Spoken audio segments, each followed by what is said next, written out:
Hello friend, my YouTube channel आशी की Hindi story में आप सभी का स्वागत है। आज की कहानी है पति की गलतफहमी। अरविंद और श्वेता में बहुत गहरा प्यार है। दोनों की शादी को 5 साल हो चुके हैं, लेकिन उनकी शादी अभी भी अधूरी सी है क्योंकि इनके कोई बच्चा नहीं है। फिर भी इन्हें विश्वास है कि इस साल इन्हें बच्चा हो जाएगा। दोनों के बीच इतना प्यार है कि ये एक दूसरे के बिना बिल्कुल नहीं रह सकते।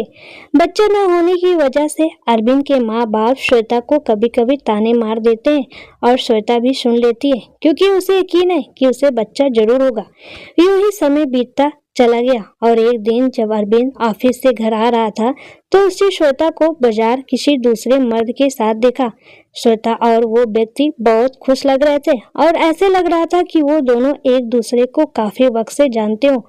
अरविंद घर आ गया और फिर थोड़ी देर बाद श्वेता भी आ गई। श्वेता के आते ही अरविंद ने उससे पूछा, श्वेता कहाँ गई थी? श्वेता ने हंसते हुए कहा, मैं बाजार गई थी, घर का कुछ सामान लाना था। यह सुन अरविंद को थोड़ा गुस्सा आया, लेकिन उसने श्वेता को कुछ नहीं कहा। उसके बाद अरविंद ने श्वेता को कई बार वही आदमी के साथ अलग अलग जगहों पर देखा और एक दिन अरविंद ने देखा कि वो आदमी श्वेता को घर तक छोड़ने आया था। श्वेता उसके साथ बहुत खुश लग रही थी। उस व्यक्ति ने श्वेता को घर के बाहर छोड़ा और फिर चला गया। अरविंद का दिल बहुत दुख रहा था, लेकिन श्वेता को खो देने के डर से उसने उसे कुछ नहीं बोला। एक दिन अरविंद घर पर बैठा था कि तभी श्वेता का मोबाइल फोन बजा। श्वेता बाथरूम में थी, इसलिए अरविंद ने फोन उठा लिया। फोन उठाते ही दूसरी तरफ से आवाज आई, हेलो अरविंद, मैं थोड़ी देर में घर आ रहा हूँ, कुछ जरूरी बात करनी है। बस इतना कहकर उस आदमी ने फोन काट दिया। अब अरविंद ये सोचने लगा कि उस आदमी को उसका नाम कैसे पता।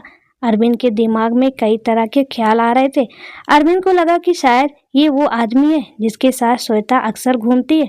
अरविंद को लगा कि शायद श्वेता उससे डाइवोर्स लेना चाहती है और इस सिलसिले में बात करने वो व्यक्ति घर आ रहा है। अरविंद बहुत उदास हो गया।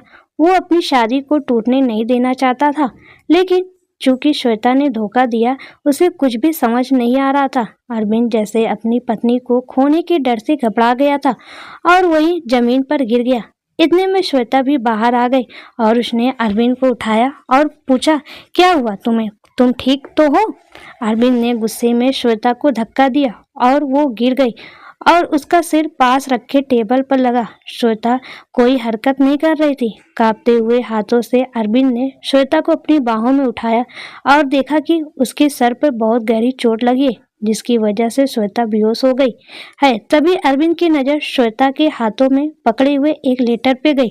उस लेटर पे लिखा था, डियर अरविंद, मैं तुम्हें कई दिनों से बताना चाहती थी, लेकिन सोचा कि तुम्हें सरप्राइज दूं।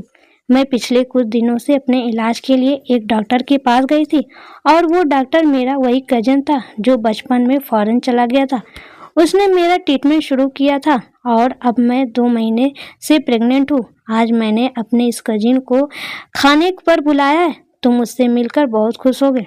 तभी दरवाजे की घंटी बजती है और अरविंद दौड़कर दरवाज़ा खोलता है। दरवाजे पर श्वेता का वही कजन खड़ा था और वो कहता है, अरविंद, मैं नीरज हूँ, श्वेता का भाई, कैसे हो तुम?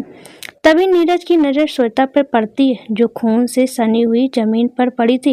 नीरज फौरन श्वेता को हॉस्पिटल ले जाता है और वहाँ श्वेता कोमा में चली जाती है। श्वेता अपने बच्चों को भी खो देती है। अरविंद अपना सर पकड़े वहीं पैरों पर बैठा उससे माफ़ी मांगना चाहता था, लेकिन श्वेता अभी भी कोमा में ही थी। एक छोटी सी गलतफहमी ने श्वेता और अरविंद के रिश्ते में भूचाल ला दिया।